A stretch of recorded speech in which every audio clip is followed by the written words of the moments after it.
was all looking great up until that pit stop, and then we had to work for it a little bit harder than we would have liked.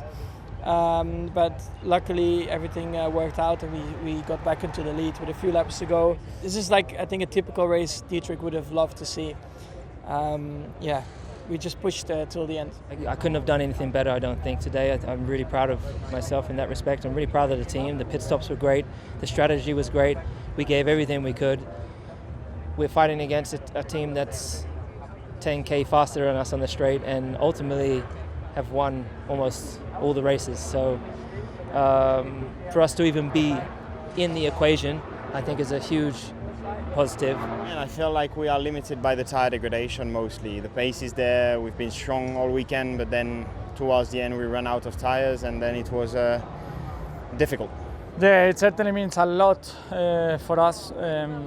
It's been a big dominance by Mercedes in the last few years.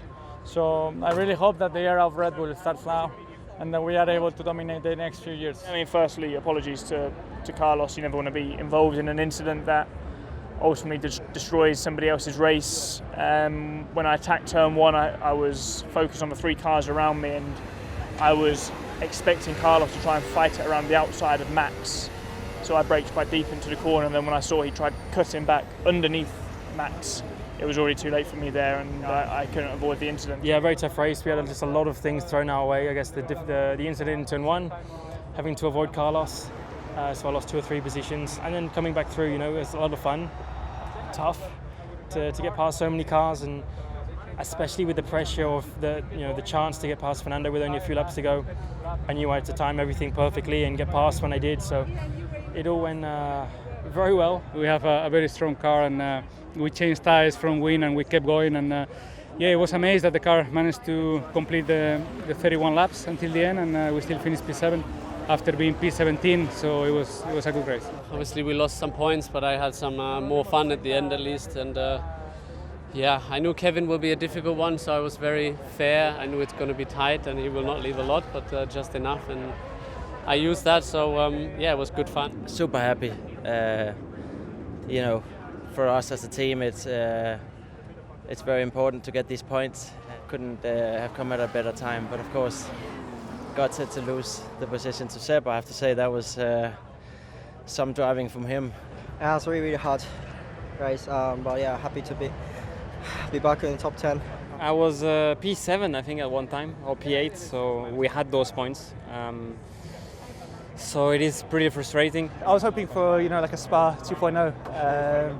It was looking that way. I think if the race finished 5 or even 3 laps earlier, we would have been able to do it. But I feel like we didn't really have the pace today. With the safety car window, it was really difficult for us to maintain the same position. I say we tried to stay out, hope for the best, but with the tire advantage was pretty impossible to hold up. Honestly, I've enjoyed a lot the race. I had a great start. I was fighting like the top of the midfields. I even at some point was behind Seb in P6, P7. So no, the pace was good. It was really enjoyable until that penalty. I think that we were on for good points today for sure. It seems like we picked up quite a big piece or whatever, and it damaged the car quite a lot. And then of course you don't really you don't really extract the maximum out of the car anymore because the car is damaged. So honestly, it's 2022. It's been the year that it's been just so far off the pace that I simply can't lean on it, can't push, can't get the time out of it. It's To be honest, it was better than I was expecting it to be. That's not to say that it wasn't tricky to drive. I think, I did get caught out with in the high speed, just the way the car reacted there, and it was driver error for sure. But the car was just very on edge there. It's just a shame. We were having a good race. I left him plenty of room on the left. Yeah, he got really close to me, and we just made it contact. So frustrating. I think the pace felt okay. It felt like I was stuck behind Gasly. So definitely points finish should have been possible today, but then it was my mistake. I lost the back end of the car, but there was also a gust of wind at the same time, which the engineers confirmed, but it's disappointing. In so many races that I don't even complete one lap, so like that is also difficult to make step forward on race days, which shows how frustrated I am and how my year has been, because the speed is there. It's just a very poor year in terms of lag and things happening.